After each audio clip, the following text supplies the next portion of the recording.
1 Samuel, chapitre 29. Les Philistins rassemblèrent toutes leurs troupes à Aphek, et Israël installa son camp près de la source de Jizréel. Les princes des Philistins s'avancèrent avec leurs centaines et leurs milliers, tandis que David et ses hommes marchaient à l'arrière-garde avec Akish. Les princes des Philistins dirent: Que font ici ces Hébreux? Akish leur répondit: N'est-ce pas David, le serviteur de Saül, roi d'Israël? Il y a longtemps qu'il est avec moi et je n'ai rien trouvé à lui reprocher depuis son arrivée jusqu'à aujourd'hui. Mais les princes des Philistins s'irritèrent contre Akish et lui dirent: Renvoie cet homme, qu'il retourne là où tu l'as installé et ne descende pas avec nous sur le champ de bataille. Il risquerait d'être un ennemi pour nous pendant le combat. Comment cet homme pourrait-il rentrer en grâce auprès de son maître, si ce n'est en lui apportant la tête de nos hommes? N'est-ce pas en l'honneur de ce David que l'on chantait en dansant: Saül a frappé ses 1000 et David ses 10 000? Akish appela David et lui dit: L'Éternel est vivant. Tu es un homme droit et j'aime te voir aller et venir avec moi dans le camp, car je n'ai rien trouvé de mal en toi depuis ton arrivée chez moi jusqu'à aujourd'hui. Mais tu ne plais pas au prince. Repars donc, va-t'en en paix, pour ne rien faire qui déplaise au prince des Philistins. David dit à Akish: Mais qu'ai-je fait et qu'as-tu trouvé chez moi, ton serviteur, depuis que je suis avec toi jusqu'à aujourd'hui, pour que je ne puisse pas aller combattre les ennemis de mon seigneur le roi? Akish répondit à David: Je le sais bien, car tu me plais autant qu'un ange de Dieu. Mais les princes des Philistins refusent que tu montes avec eux au combat. Par conséquent, lève-toi de bon matin, ainsi que les serviteurs de ton maître qui sont venus avec toi. Levez-vous de bon matin et partez dès qu'il fera jour. David et ses hommes se levèrent de bonne heure pour partir dès le matin et retourner dans le pays des Philistins. Quant aux Philistins, ils montèrent à Jizréel. 1 Samuel, chapitre 30. 2 jours plus tard, lorsque David arriva à Tsiklag avec ses hommes, les Amalécites avaient lancé une attaque dans le Néguev et à Tsiklag. Ils avaient détruit et brûlé Tsiklag, après avoir fait prisonniers les femmes et tous ceux qui s'y trouvaient, petits et grands. Ils n'avaient tué personne, mais ils avaient tout emmené et s'étaient remis en route. En arrivant à la ville, David et ses hommes virent qu'elle était brûlée et que leurs femmes, leurs fils et leurs filles avaient été faits prisonniers. Alors David et la troupe qui l'accompagnait se mirent à pleurer tout haut jusqu'à ce qu'ils n'aient plus la force de pleurer. Les 2 femmes de David, Akinoam de Jizréel et Abigaïl de Carmel, la femme de Nabal, avaient été emmenées. David fut dans une grande angoisse, car la troupe parlait de le lapider. Tous éprouvaient en effet de l'amertume, chacun à cause de ses fils et de ses filles. Mais David reprit courage en s'appuyant sur l'Éternel, son Dieu. Il dit au prêtre Abiathar, fils d'Achimélec: Apporte-moi donc l'éphod. Abiathar le lui apporta. David consulta l'Éternel en disant: Dois-je poursuivre cette troupe? Réussirai-je à la rattraper? L'Éternel lui répondit: Poursuis-la, car tu la rattraperas et tu délivreras les prisonniers. David se mit en marche avec ses 600 compagnons. Ils arrivèrent au torrent de Bézor, où ceux qui traînaient à l'arrière s'arrêtèrent. David continua la poursuite avec 400 hommes, tandis que 200 s'étaient arrêtés, trop fatigués pour passer le torrent de Bézor. Ils trouvèrent dans les champs un Égyptien qu'ils conduisirent vers David. Ils lui firent manger du pain et boire de l'eau, et ils lui donnèrent un morceau d'un gâteau aux figues sèches et 2 gâteaux aux raisins secs. Lorsqu'il eut mangé, les forces lui revinrent, car il n'avait pas pris de nourriture et pas bu d'eau depuis 3 jours et 3 nuits. David lui dit: À qui appartiens-tu et d'où viens-tu?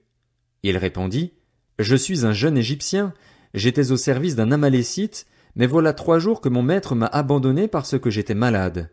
Nous avons lancé une attaque dans le sud du territoire des Kératiens, sur le territoire de Juda et au sud du territoire de Caleb, et nous avons brûlé Tsiklag.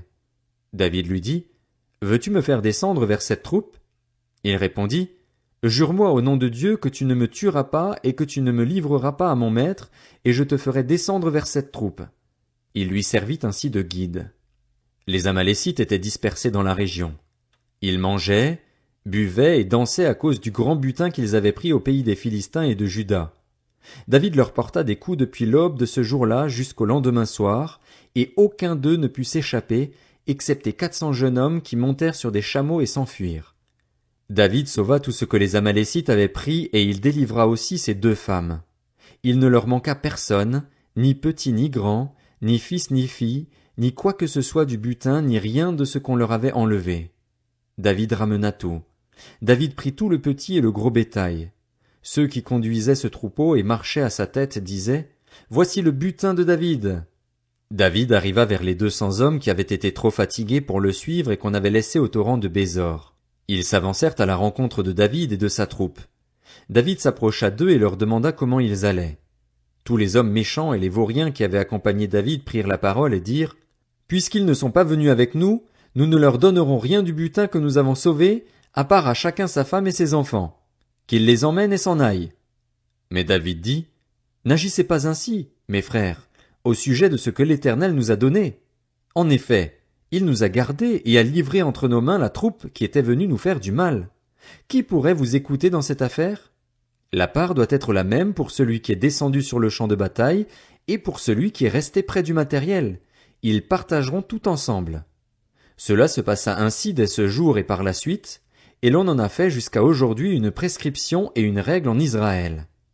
De retour à Tsiklag, David envoya une partie du butin aux anciens de Juda qui étaient ses amis en leur adressant ces paroles: Voici pour vous un cadeau pris sur le butin des ennemis de l'Éternel. Il fit ainsi des envois aux anciens de Béthel, de Ramoth dans le Néguev, de Jatir, d'Aroer, de Siphmoth, d'Eshtemoa, de Rakal, des villes des Jérakméélites, des villes des Kéniens, de Horma, de Korachan, d'Atak, d'Hébron et dans tous les endroits que ces hommes et lui avaient parcourus. 1 Samuel, chapitre 31. Les Philistins livrèrent bataille à Israël et les Israélites prirent la fuite devant eux. Ils tombèrent morts sur le mont Gilboa. Les Philistins rattrapèrent Saül et ses fils, et ils tuèrent Jonathan, Abinadab et Malkishua, les fils de Saül. L'effort du combat porta sur Saül.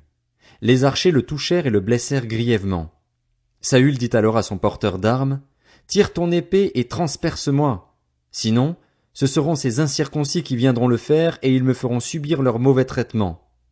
Son porteur d'armes ne voulut pas le tuer, car il était rempli de peur. Alors Saül prit son épée et se jeta dessus.